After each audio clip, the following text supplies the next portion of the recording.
ಆಗಬೇಕು ಅನ್ನುವಂತ ಆಗ್ರಹ ಇತ್ತು. ಎಸ್ಐಟಿ ಆಯ್ತು. ಇದೀಗ ಫಾಸ್ಟ್ ಟ್ರ್ಯಾಕ್ ಕೋರ್ಟ್ಗೆ ಆಗ್ರಹವನ್ನ ಮಾಡಲಾಗ್ತಾ ಇದೆ. ಈ ಪ್ರಕರಣಕ್ಕೆ ಸಂಬಂಧಪಟ್ಟಂತೆ ತ್ವರಿತ ವಿಚಾರಣೆಗೆ ವಿಶೇಷ ಕೋರ್ಟ್ಗೆ ಮನವಿ ಮಾಡಲಾಗ್ತಾ ಇದೆ. ತ್ವರಿತಗತಿಯಲ್ಲಿ ವಿಚಾರಣೆ ಆಗಬೇಕು. ಈಗಾಗಲೇ ಬಹಳ ವಿಳಂಬ ಆಗಿದೆ. ಹಾಗಾಗಿ ವಿಶೇಷ ಕೋರ್ಟ್ಗೆ ಈಗ ಮನವಿ ಮಾಡಲಾಗಿದೆ. ವಕೀಲರಾದಂತಹ ಉಮಾಪತಿ ಹಾಗೂ ಸುಧಾ ಇವರು ಆಗ್ರಹವನ್ನ ಮಾಡ್ತಾ ಇದ್ದಾರೆ. ಎಸ್ಐಟಿ ಟೀಮ್ ಜೊತೆಗೆ ಎಫ್ಎಸ್ಎಲ್ ಟೀಮ್ ಕೂಡ ಸಹಕಾರವನ್ನ ಕೊಡಬೇಕು, ಸರ್ಕಾರ ಅದನ್ನ ಕೂಡ ಕೊಡಬೇಕಿತ್ತು ಅಂತ ಈಗ ಆಗ್ರಹವನ್ನ ಮಾಡ್ತಾ ಇರೋದು. ಗೌರಿ ಲಂಕೇಶ್ ಹತ್ಯೆ ಕೇಸ್ ಮಾದರಿಯಲ್ಲೇ ಕೊಡಿ ಅಂತ ಹೇಳ್ತಿದ್ದಾರೆ. ನೂರಾರು ಮಹಿಳೆಯರ ನಾಪತ್ತೆ ಹಾಗೂ ಶವ ಹೂತಿಟ್ಟ ಪ್ರಕರಣ ರಾಜ್ಯಾದ್ಯಂತ ಸುದ್ದಿಯಾಗಿತ್ತು. ಆ ಪ್ರಕರಣ ಸಂಬಂಧ ಎಸ್ಐಟಿ ರಚನೆ ಆಗಬೇಕಂತ ಹೇಳಿ ಹಲವು ವಕೀಲರು ಹಾಗೆ ಜೊತೆಗೆ ಸಾಮಾಜಿಕ ಹೋರಾಟಗಾರರು ಕೂಡ ಸಿಎಂಗೆ ಮನವಿ ಮಾಡಿದ್ರು. ಸದ್ಯ ಎಸ್ಐಟಿ ರಚನೆಯನ್ನ ಮಾಡಿ ಸರ್ಕಾರ ಆದೇಶವನ್ನ ಮಾಡಿದೆ. ಆ ಒಂದು ಟೀಮ್ ನಲ್ಲಿ ಅಂದ್ರೆ ಎಸ್ಐಟಿ ರಚನೆ ಮಾಡಲು ಮನವಿ ಮಾಡಿದಂತಹ ಟೀಮ್ ನಲ್ಲಿ ಇದ್ದಂತಹ ಅಡ್ವೊಕೇಟ್ ಸುಧಾ ಅವರು ಹಾಗೆ ಉಮಾಪತಿ ಅವರು ನಮ್ಮ ಜೊತೆಗಿದ್ದಾರೆ. ಅವ್ರನ್ನ ಮಾತನಾಡಿಸ್ತೀನಿ. ಸರ್, ಇವತ್ತು ಅಂದ್ರೆ ಎಷ್ಟೋ ವರ್ಷ 20 ವರ್ಷಗಳಿಂದ ಈ ಒಂದು ಮಾರಣ ಹೋಮ ಏನ್ ಧರ್ಮಸ್ಥಳದಲ್ಲಿ ನಡೆದಿತ್ತು ಅದಕ್ಕೆ ಸಂಬಂಧಪಟ್ಟಂತೆ ತನಿಖೆ ಆಗಬೇಕು ಅಂತ ನೀವೆಲ್ಲ ಆಗ್ರಹಿಸಿದ್ರಿ. ಇವತ್ತು ಅದಕ್ಕೆ ಪ್ರಾಥಮಿಕವಾಗಿ ಒಂದು ಹಂತದಲ್ಲಿ ಗೆಲುವು ಸಿಕ್ಕಿದೆ ಅಂತ ಆಗಿದೆ. ಸೊ ಏನ್ ಹೇಳ್ತೀರಿ ಅಂತ? ಈಗ ನಮ್ಮ ಪ್ರಕಾರ ನಾವು ಏನು ಮನವಿ ಕೊಟ್ಟಾಗ ಸಿಎಂ ಅವರು ಹೇಳಿದ್ರು, ಅವರು ಖಂಡಿತವಾಗಿ ಇದು ಮಾಡ್ತೀವಿ ಅಂತ ನಮಗೆ ಪಾಸಿಟಿವ್ ಆಗಿ ಅಶ್ಯೂರೆನ್ಸ್ ಕೊಟ್ಟಿದ್ರು. ಈಗ ಅವರು ಆ ಮಾತನ್ನು ಉಳಿಸ್ಕೊಂಡಿದ್ದಾರೆ. ಮತ್ತೆ ನಮ್ಮ ಡಿಮ್ಯಾಂಡ್ ಪ್ರಕಾರ ಒಬ್ಬ ಎಫಿಷಿಯಂಟ್ ಆಫೀಸರ್ಸ್ನ ಅಪಾಯಿಂಟ್ ಮಾಡಬೇಕಂತ ಪ್ರಣಬ್ ಮೊಹಂತಿ ಅವರೆಲ್ಲ ನಮ್ಮ ಮೈಂಡ್ ಅಲ್ಲಿ ಇತ್ತು. ಸೊ ಅಂತವನ್ನ ಅಪಾಯಿಂಟ್ ಮಾಡಿದರೆ ಇದು ತುಂಬಾ ಸ್ವಾಗತಾರ್ಹ ಮತ್ತು especially for victims of Dharmasthala.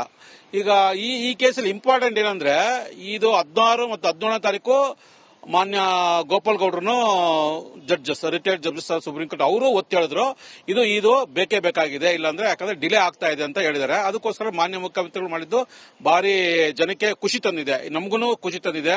ಇಲ್ಲ ಹೋದ್ರೆ ನಾವು ತಿರುಗಿ ಹೈಕೋರ್ಟ್ಗೆ ಹೋಗಬೇಕಾಗಿತ್ತು, ಮತ್ತೆ PL ಹಾಕಬೇಕಾಗಿತ್ತು, ಅದು ಡಿಲೇ ಆಗೋದು. ಈ ಡಿಲೇ ಆಗೋ ಹಂತದಲ್ಲಿ ಸಾಕ್ಷ್ಯಾಧಾರಗಳು ನಾಶ ಆಗೋ ಸಾಧ್ಯತೆಗಳು ಇತ್ತು. ಈಗ ಈ ಕಾನ್ಸ್ಟಿಟ್ಯೂಷನ್ ಆಗಿರೋದ್ರಿಂದ ತನಿಖೆ ಈಗ ತ್ವರಿತಗತಿಯಲ್ಲಿ ನಡೆಯುತ್ತದೆ. ಅದೊಂದು ನಮಗೆ ಪಾಸಿಟಿವ್ ಅಶ್ಯೂರೆನ್ಸ್ ಇದೆ. ಆಮೇಲೆ ನಮ್ಮ ನೆಕ್ಸ್ಟ್ ಡಿಮ್ಯಾಂಡ್ ಏನಿದೆ ಅಂದ್ರೆ ಅದೇ ಲೆಟರ್ ಏನಿತ್ತು ಅಂದ್ರೆ ನಮ್ಮ ಸಿಎಂಗೆ ಹೋದಾಗ ಇದು ಸೈಂಟಿಫಿಕ್ ಎವಿಡೆನ್ಸಸ್ ಇರಲೇಬೇಕು. FSL ಟೀಮ್ನ ಅದ್ರ ಜೊತೆ ಕೊಡಬೇಕಾಗಿದೆ ಅಂತ. FSL ಟೀಮ್ ಬಗ್ಗೆ ಅದ್ರಲ್ಲಿ ಏನು ಕ್ಲಾರಿಟಿ ಇಲ್ಲ. ಮತ್ತೆ ಇದು ಎಂಟೈರ್ ಇನ್ವೆಸ್ಟಿಗೇಷನ್ ಎಲ್ಲ ವಿಡಿಯೋಗ್ರಾಫಿಂಗ್ಸ್ ಮಾಡಬೇಕಾಗ್ತಿದೆ. ಯಾಕಂದ್ರೆ ಇದಕ್ಕೆ ಸಂಪನ್ಮೂಲಗಳ ಕೊರತೆ ಇದೆ ಅಂತ ನಮಗೆ ಕಾಣಿಸುತ್ತೆ. ಅವ್ರು ಏನ್ ಹೇಳ್ತಿದ್ರೆ ಸೌತ್ ಕೆನಡಾದಲ್ಲಿರುವಂತ SP ಆಫೀಸಲ್ಲಿರುವ ಸಂಪನ್ಮೂಲ ಉಪಯೋಗಿಸ್ಕೊಳ್ಳಿ ಅಂತ ಹೇಳ್ತಾ ಇದಾರೆ. ಬಟ್ ಇಷ್ಟೊಂದು ಭೀಕರವಾದ ಇದು ತುಂಬಾ ಸೀರಿಯಸ್ ಆಗಿರುವ ಅಫೆನ್ಸ್ ಆಗಿರೋದ್ರಿಂದ ಅಷ್ಟೊಂದು ಸಂಪನ್ಮೂಲಗಳು ಇರೋದು ನಮಗೆ ಗೊತ್ತಾಗ್ತಾ ಇಲ್ಲ. ಅದಕ್ಕೋಸ್ಕರ ನಾವು ಇದನ್ನ ಈ ವಿಷಯವಾಗಿ ಮತ್ತೆ ನಾವು ಈಗ ಪ್ರಣಬ್ ಅಂತವ್ರನ್ನೆಲ್ಲ ಮೀಟ್ ಮಾಡಿ ಯಾವುದೇ ಒಂದು ರೀತಿಯ ಕೊರತೆ ಇರಬಾರದು. ಯಾಕಂದ್ರೆ ಸಾಕ್ಷ್ಯಾಧಾರಗಳ ಇದು ಏನು ಪ್ರಿಸರ್ವೇಷನ್ ಇದೆಯಲ್ಲ ಅದು very important in this case. ಅದಕ್ಕೋಸ್ಕರ FSL ಟೀಮ್ ಆಗಲಿ, ಮೆಡಿಕಲ್ ಟೀಮ್ ಆಗಲಿ, ಮತ್ತೆ ವಿಡಿಯೋ ರೆಕಾರ್ಡಿಂಗ್ ಆಗಲಿ ಇವೆಲ್ಲ ಸಂಪೂರ್ಣವಾಗಬೇಕು. ಅದ್ರ ಬಗ್ಗೆ ಕ್ಲಾರಿಟಿ ಇಲ್ಲ ಈ ಆರ್ಡರ್ ಅಲ್ಲಿ. ಈ ಧರ್ಮಸ್ಥಳದ ನೂರಾರು ಮಹಿಳೆಯರ ನಾಪತ್ತೆ ಹಾಗೂ ಶವ ಹುತ್ತಿಟ್ಟಂತಹ ಪ್ರಕರಣ ಸದ್ಯ ಯಾವ ಹಂತಕ್ಕೆ ಹೋಗಿ ತಲುಪುತ್ತೆ, ಇನ್ನು ಯಾವ್ಯಾವ ಸತ್ಯಾಸತ್ಯತೆಗಳು ಹೊರಬರಲಿದೆ ಅನ್ನುವಂಥದ್ದನ್ನ ಕಾಯ್ದು ನೋಡಬೇಕಿದೆ. ಕ್ಯಾಮರಾ ಪರ್ಸನ್ ಮಧು ಜೊತೆ ಅರವಿಂದ್, ರಿಪಬ್ಲಿಕ್ ಕನ್ನಡ, ಬೆಂಗಳೂರು. ಫಾರ್ಮ್ ಆಗಬೇಕು ಅನ್ನುವಂತ ಆಗ್ರಹ ಇತ್ತು. ಎಸ್ಐಟಿ ಆಯ್ತು. ಇದೀಗ ಫಾಸ್ಟ್ ಟ್ರ್ಯಾಕ್ ಕೋರ್ಟ್ಗೆ ಆಗ್ರಹವನ್ನ ಮಾಡಲಾಗ್ತಾ ಇದೆ. ಈ ಪ್ರಕರಣಕ್ಕೆ ಸಂಬಂಧಪಟ್ಟಂತೆ ತ್ವರಿತ ವಿಚಾರಣೆಗೆ ವಿಶೇಷ ಕೋರ್ಟ್ಗೆ ಮನವಿ ಮಾಡಲಾಗ್ತಾ ಇದೆ. ತ್ವರಿತಗತಿಯಲ್ಲಿ ವಿಚಾರಣೆ ಆಗಬೇಕು. ಈಗಾಗಲೇ ಬಹಳ ವಿಳಂಬ ಆಗಿದೆ. ಹಾಗಾಗಿ ವಿಶೇಷ ಕೋರ್ಟ್ಗೆ ಈಗ ಮನವಿ ಮಾಡಲಾಗಿದೆ. ವಕೀಲರಾದಂತಹ ಉಮಾಪತಿ ಹಾಗೂ ಸುಧಾ ಇವರು ಆಗ್ರಹವನ್ನ ಮಾಡ್ತಾ ಇದ್ದಾರೆ. ಎಸ್ಐಟಿ ಟೀಮ್ ಜೊತೆಗೆ FSL ಟೀಮ್ ಕೂಡ ಸಹಕಾರವನ್ನ ಕೊಡಬೇಕು, ಸರ್ಕಾರ ಅದನ್ನ ಕೂಡ ಕೊಡಬೇಕಿತ್ತು ಅಂತ ಈಗ ಆಗ್ರಹವನ್ನ ಮಾಡ್ತಾ ಇರೋದು.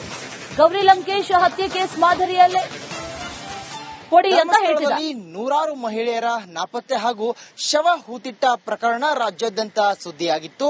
ಆ ಪ್ರಕರಣ ಸಂಬಂಧ ಎಸ್ಐಟಿ ರಚನೆ ಆಗಬೇಕಂತ ಹೇಳಿ ಹಲವು ವಕೀಲರು ಹಾಗೆ ಜೊತೆಗೆ ಸಾಮಾಜಿಕ ಹೋರಾಟಗಾರರು ಕೂಡ ಸಿಎಂಗೆ ಮನವಿ ಮಾಡಿದ್ರು. ಸದ್ಯ ಎಸ್ಐಟಿ ರಚನೆಯನ್ನ ಮಾಡಿ ಸರ್ಕಾರ ಆದೇಶವನ್ನ ಮಾಡಿದೆ. ಆ ಒಂದು ಟೀಮ್ ನಲ್ಲಿ ಅಂದ್ರೆ ಎಸ್ಐಟಿ ರಚನೆ ಮಾಡಲು ಮನವಿ ಮಾಡಿದಂತಹ ಟೀಮ್ ನಲ್ಲಿ ಇದ್ದಂತಹ ಅಡ್ವೊಕೇಟ್ ಸುಧಾ ಅವರು ಹಾಗೆ ಉಮಾಪತಿ ಅವರು ನಮ್ಮ ಜೊತೆಗಿದ್ದಾರೆ. ಅವ್ರನ್ನ ಮಾತನಾಡಿಸ್ತೀನಿ. ಸರ್, ಇವತ್ತು ಅಂದ್ರೆ ಎಷ್ಟೋ ವರ್ಷ 20 ವರ್ಷಗಳಿಂದ ಈ ಒಂದು ಮಾರಣ ಹೋಮ ಏನ್ ಧರ್ಮಸ್ಥಳದಲ್ಲಿ ನಡೆದಿತ್ತು ಅದಕ್ಕೆ ಸಂಬಂಧಪಟ್ಟಂತೆ ತನಿಖೆ ಆಗಬೇಕು ಅಂತ ನೀವೆಲ್ಲ ಆಗ್ರಹಿಸಿದ್ರಿ. ಇವತ್ತು ಅದಕ್ಕೆ ಪ್ರಾಥಮಿಕವಾಗಿ ಒಂದು ಹಂತದಲ್ಲಿ ಗೆಲುವು ಸಿಕ್ಕಿದೆ ಅಂತ ಆಗಿದೆ. ಸೊ ಏನ್ ಹೇಳ್ತೀರಿ ಅಂತ? ಈಗ ನಮ್ಮ ಪ್ರಕಾರ ನಾವು ಏನು ಮನವಿ ಕೊಟ್ಟಾಗ ಸಿಎಂ ಅವರು ಹೇಳಿದ್ರು, ಅವರು ಖಂಡಿತವಾಗಿ ಇದು ಮಾಡ್ತೀವಿ ಅಂತ ನಮಗೆ ಪಾಸಿಟಿವ್ ಆಗಿ ಅಶ್ಯೂರೆನ್ಸ್ ಕೊಟ್ಟಿದ್ರು. ಈಗ ಅವರು ಆ ಮಾತನ್ನು ಉಳಿಸ್ಕೊಂಡಿದ್ದಾರೆ. ಮತ್ತೆ ನಮ್ಮ ಡಿಮ್ಯಾಂಡ್ ಪ್ರಕಾರ ಒಬ್ಬ ಎಫಿಷಿಯಂಟ್ ಆಫೀಸರ್ನ ಅಪಾಯಿಂಟ್ ಮಾಡಬೇಕಂತ ಪ್ರಣಬ್ ಮೊಹಂತಿ ಅವರೆಲ್ಲ ನಮ್ಮ ಮೈಂಡ್ ಅಲ್ಲಿ ಇತ್ತು. ಸೊ ಅಂತವ್ರನ್ನ ಅಪಾಯಿಂಟ್ ಮಾಡಿದ್ರೆ ಇದು ತುಂಬಾ ಸ್ವಾಗತಾರ್ಹ ಮತ್ತು especially for victims of Dharmasthala. ಈಗ ಈ ಕೇಸಲ್ಲಿ ಇಂಪಾರ್ಟೆಂಟ್ ಏನಂದ್ರೆ, ಇದು 16 ಮತ್ತು 17ನೇ ತಾರೀಕು ಮಾನ್ಯ ಗೋಪಾಲ್ ಗೌಡ್ರು judges, retired judges supreme court ಅವರು ಒತ್ತಿ ಹೇಳಿದ್ರು ಇದು ಬೇಕೇ ಬೇಕಾಗಿದೆ, ಇಲ್ಲಾಂದ್ರೆ ಯಾಕಂದ್ರೆ ಡಿಲೇ ಆಗ್ತಾ ಇದೆ ಅಂತ ಹೇಳಿದ್ದಾರೆ. ಅದಕ್ಕೋಸ್ಕರ ಮಾನ್ಯ ಮುಖ್ಯಮಂತ್ರಿಗಳು ಮಾಡಿದ್ದು ಭಾರಿ ಜನಕ್ಕೆ ಖುಷಿ ತಂದಿದೆ, ನಮಗೂ ಖುಷಿ ತಂದಿದೆ. ಇಲ್ಲ ಹೋದ್ರೆ ನಾವು ತಿರುಗಿ ಹೈಕೋರ್ಟ್ಗೆ ಹೋಗಬೇಕಾಗಿತ್ತು, ಮತ್ತೆ PL ಹಾಕಬೇಕಾಗಿತ್ತು, ಅದು ಡಿಲೇ ಆಗೋದು. ಈ ಡಿಲೇ ಆಗೋ ಹಂತದಲ್ಲಿ ಸಾಕ್ಷ್ಯಾಧಾರಗಳು ನಾಶ ಆಗೋ ಸಾಧ್ಯತೆಗಳು ಇತ್ತು. ಈಗ ಈ ಕಾನ್ಸ್ಟಿಟ್ಯೂಷನ್ ಆಗಿರೋದ್ರಿಂದ ತನಿಖೆ ಈಗ ತ್ವರಿತಗತಿಯಲ್ಲಿ ನಡೆಯುತ್ತದೆ. ಅದೊಂದು ನಮಗೆ ಪಾಸಿಟಿವ್ ಅಶ್ಯೂರೆನ್ಸ್ ಇದೆ. ಆಮೇಲೆ ನಮ್ಮ ನೆಕ್ಸ್ಟ್ ಡಿಮ್ಯಾಂಡ್ ಏನಿದೆ ಅಂದ್ರೆ, ಅದೇ ಲೆಟರ್ ಏನಿತ್ತು ಅಂದ್ರೆ ನಮ್ಮ ಸಿಎಂಗೆ ಹೋದಾಗ, ಇದು ಸೈಂಟಿಫಿಕ್ ಎವಿಡೆನ್ಸಸ್ ಇರಲೇಬೇಕು. FSL ಟೀಮ್ ಅದ್ರ ಜೊತೆ ಕೊಡಬೇಕಾಗಿದೆ ಅಂತ. FSL ಟೀಮ್ ಬಗ್ಗೆ ಅದ್ರಲ್ಲಿ ಏನು ಕ್ಲಾರಿಟಿ ಇಲ್ಲ. ಮತ್ತೆ ಇದು ಎಂಟೈರ್ ಇನ್ವೆಸ್ಟಿಗೇಷನ್ ಎಲ್ಲ ವಿಡಿಯೋಗ್ರಾಫಿಕ್ಸ್ ಮಾಡಬೇಕಾಗ್ತಿದೆ. ಯಾಕಂದ್ರೆ ಇದಕ್ಕೆ ಸಂಪನ್ಮೂಲಗಳ ಕೊರತೆ ಇದೆ ಅಂತ ನಮಗೆ ಕಾಣಿಸುತ್ತೆ. ಅವ್ರು ಏನ್ ಹೇಳ್ತಿದ್ದಾರೆ, ಸೌತ್ ಕೆನಡಾದಲ್ಲಿರುವಂತ SP ಆಫೀಸಲ್ಲಿರುವ ಸಂಪನ್ಮೂಲ ಉಪಯೋಗಿಸ್ಕೊಳ್ಳಿ ಅಂತ ಹೇಳ್ತಾ ಇದ್ದಾರೆ. ಬಟ್ ಇಷ್ಟೊಂದು ಭೀಕರವಾದ ಇದು ತುಂಬಾ ಸೀರಿಯಸ್ ಆಗಿರುವ ಅಫೆನ್ಸ್ ಆಗಿರೋದ್ರಿಂದ ಅಷ್ಟೊಂದು ಸಂಪನ್ಮೂಲಗಳು ಇರೋದು ನಮಗೆ ಗೊತ್ತಾಗ್ತಾ ಇಲ್ಲ. ಅದಕ್ಕೋಸ್ಕರ ನಾವು ಈ ವಿಷಯವಾಗಿ ಮತ್ತೆ ನಾವು ಈಗ ಪ್ರಣಬ್ ಮೊಹಂತಿ ಅಂತವ್ರನ್ನೆಲ್ಲ ಮೀಟ್ ಮಾಡಿ ಯಾವುದೇ ಒಂದು ರೀತಿಯ ಕೊರತೆ ಇರಬಾರದು. ಯಾಕಂದ್ರೆ ಸಾಕ್ಷ್ಯಾಧಾರಗಳ ಇದು ಏನು ಪ್ರಿಸರ್ವೇಷನ್ ಇದೆಯಲ್ಲ, ಅದು very important in this case. ಅದಕ್ಕೋಸ್ಕರ FSL ಟೀಮ್ ಆಗಲಿ, ಮೆಡಿಕಲ್ ಟೀಮ್ ಆಗಲಿ, ಮತ್ತೆ ವಿಡಿಯೋ ರೆಕಾರ್ಡಿಂಗ್ ಆಗಲಿ, ಇವೆಲ್ಲ ಸಂಪೂರ್ಣವಾಗಬೇಕು. ಅದ್ರ ಬಗ್ಗೆ ಕ್ಲಾರಿಟಿ ಇಲ್ಲ ಈ ಆರ್ಡರ್ ಅಲ್ಲಿ.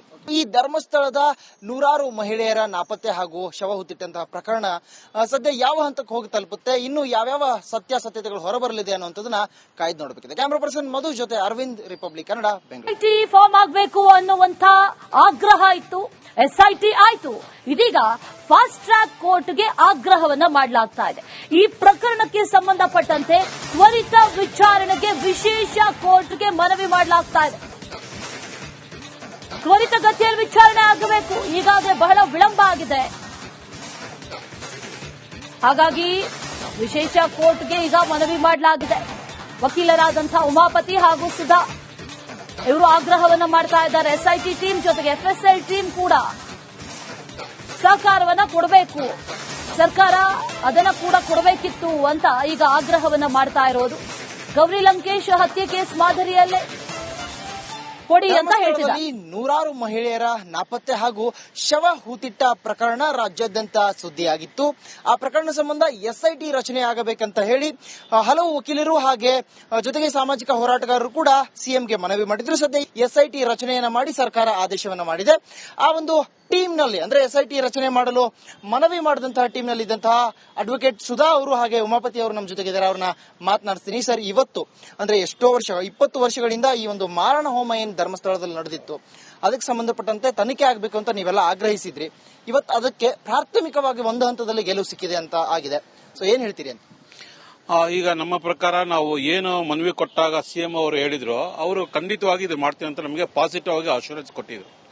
ಈಗ ಅವರು ಆ ಮಾತನ್ನು ಉಳಿಸ್ಕೊಂಡಿದ್ದಾರೆ. ಮತ್ತೆ ನಮ್ಮ ಡಿಮ್ಯಾಂಡ್ ಪ್ರಕಾರ ಒಬ್ಬ ಎಫಿಷಿಯಂಟ್ ಆಫೀಸರ್ನ ಅಪಾಯಿಂಟ್ ಮಾಡಬೇಕಂತ ಪ್ರಣಬ್ ಮೊಹಂತಿ ಅವರೆಲ್ಲ ನಮ್ಮ ಮೈಂಡ್ ಅಲ್ಲಿ ಇತ್ತು. ಸೊ ಅಂತವ್ರನ್ನ ಅಪಾಯಿಂಟ್ ಮಾಡಿದ್ರೆ ಇದು ತುಂಬಾ ಸ್ವಾಗತಾರ್ಹ ಮತ್ತು especially for victims of Dharmasthala. ಈಗ ಈ ಕೇಸಲ್ಲಿ ಇಂಪಾರ್ಟೆಂಟ್ ಏನಂದ್ರೆ, ಇದು 16 ಮತ್ತು 17ನೇ ತಾರೀಕು ಮಾನ್ಯ ಗೋಪಾಲ್ ಗೌಡ್ರು judges, retired judges supreme court ಅವರು ಒತ್ತಿ ಹೇಳಿದ್ರು ಇದು ಬೇಕೇ ಬೇಕಾಗಿದೆ, ಇಲ್ಲಾಂದ್ರೆ ಯಾಕಂದ್ರೆ ಡಿಲೇ ಆಗ್ತಾ ಇದೆ ಅಂತ ಹೇಳಿದ್ದಾರೆ. ಅದಕ್ಕೋಸ್ಕರ ಮಾನ್ಯ ಮುಖ್ಯಮಂತ್ರಿಗಳು ಮಾಡಿದ್ದು ಭಾರಿ ಜನಕ್ಕೆ ಖುಷಿ ತಂದಿದೆ, ನಮಗೂ ಖುಷಿ ತಂದಿದೆ. ಇಲ್ಲ ಹೋದ್ರೆ ನಾವು ತಿರುಗಿ ಹೈಕೋರ್ಟ್ಗೆ ಹೋಗಬೇಕಾಗಿತ್ತು, ಮತ್ತೆ PL ಹಾಕಬೇಕಾಗಿತ್ತು, ಅದು ಡಿಲೇ ಆಗೋದು.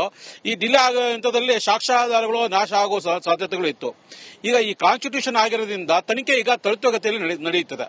ಅದೊಂದು ನಮಗೆ ಪಾಸಿಟಿವ್ ಅಶ್ಯೂರೆನ್ಸ್ ಇದೆ. ಆಮೇಲೆ ನಮ್ಮ ನೆಕ್ಸ್ಟ್ ಡಿಮ್ಯಾಂಡ್ ಏನಿದೆ ಅಂದ್ರೆ, ಅದೇ ಲೆಟರ್ ಏನಿತ್ತು ಅಂದ್ರೆ ನಮ್ಮ ಸಿಎಂಗೆ ಹೋದಾಗ, ಇದು ಸೈಂಟಿಫಿಕ್ ಎವಿಡೆನ್ಸಸ್ ಇರಲೇಬೇಕು. FSL ಟೀಮ್ ಅದ್ರ ಜೊತೆ ಕೊಡಬೇಕಾಗಿದೆ ಅಂತ. FSL ಟೀಮ್ ಬಗ್ಗೆ ಅದ್ರಲ್ಲಿ ಏನು ಕ್ಲಾರಿಟಿ ಇಲ್ಲ. ಮತ್ತೆ ಇದು ಎಂಟೈರ್ ಇನ್ವೆಸ್ಟಿಗೇಷನ್ ಎಲ್ಲ ವಿಡಿಯೋಗ್ರಾಫಿಂಗ್ಸ್ ಮಾಡ್ಬೇಕಾಗ್ತಿದೆ. ಯಾಕಂದ್ರೆ ಇದಕ್ಕೆ ಸಂಪನ್ಮೂಲಗಳ ಕೊರತೆ ಇದೆ ಅಂತ ನಮಗೆ ಕಾಣಿಸುತ್ತೆ. ಅವ್ರು ಏನ್ ಹೇಳ್ತಿದ್ದಾರೆ, ಸೌತ್ ಕನ್ನಡದಲ್ಲಿರುವಂತ SP ಆಫೀಸಲ್ಲಿರುವ ಸಂಪನ್ಮೂಲ ಉಪಯೋಗಿಸ್ಕೊಳ್ಳಿ ಅಂತ ಹೇಳ್ತಾ ಇದ್ದಾರೆ. ಬಟ್ ಇಷ್ಟೊಂದು ಭೀಕರವಾದ ಇದು ತುಂಬಾ ಸೀರಿಯಸ್ ಆಗಿರುವ ಅಫೆನ್ಸ್ ಆಗಿರೋದ್ರಿಂದ ಅಷ್ಟೊಂದು ಸಂಪನ್ಮೂಲಗಳು ಇರೋದು ನಮಗೆ ಗೊತ್ತಾಗ್ತಾ ಇಲ್ಲ. ಅದಕ್ಕೋಸ್ಕರ ನಾವು ಈ ವಿಷಯವಾಗಿ ಮತ್ತೆ ನಾವು ಈಗ ಪ್ರಣಬ್ ಅಂತವನ್ನೆಲ್ಲ ಮೀಟ್ ಮಾಡಿ ಯಾವುದೇ ಒಂದು ರೀತಿಯ ಕೊರತೆ ಇರಬಾರದು. ಯಾಕಂದ್ರೆ ಸಾಕ್ಷ್ಯಾಧಾರಗಳ ಪ್ರಿಸರ್ವೇಷನ್ ಇದೆಯಲ್ಲ, ಅದು very important in this case. ಅದಕ್ಕೋಸ್ಕರ FSL ಟೀಮ್ ಆಗಲಿ, ಮೆಡಿಕಲ್ ಟೀಮ್ ಆಗಲಿ, ಮತ್ತೆ ವಿಡಿಯೋ ರೆಕಾರ್ಡಿಂಗ್ ಆಗಲಿ, ಇವೆಲ್ಲ ಸಂಪೂರ್ಣವಾಗಬೇಕು. ಅದ್ರ ಬಗ್ಗೆ ಕ್ಲಾರಿಟಿ ಇಲ್ಲ ಈ ಆರ್ಡರ್ ಅಲ್ಲಿ. ಈ ಧರ್ಮಸ್ಥಳದ ನೂರಾರು ಮಹಿಳೆಯರ ನಾಪತ್ತೆ ಹಾಗೂ ಶವ ಹೂತಿಟ್ಟಂತಹ ಪ್ರಕರಣ ಸದ್ಯ ಯಾವ ಹಂತಕ್ಕೆ ಹೋಗಿ ತಲುಪುತ್ತೆ, ಇನ್ನು ಯಾವ್ಯಾವ ಸತ್ಯಾಸತ್ಯತೆಗಳು ಹೊರಬರಲಿದೆ ಅನ್ನುವಂಥದ್ದನ್ನ ಕಾಯ್ದು ನೋಡಬೇಕಿದೆ. ಕ್ಯಾಮರಾ ಪರ್ಸನ್ ಮಧು ಜೊತೆ ಅರವಿಂದ್, ರಿಪಬ್ಲಿಕ್ ಕನ್ನಡ, ಬೆಂಗಳೂರು.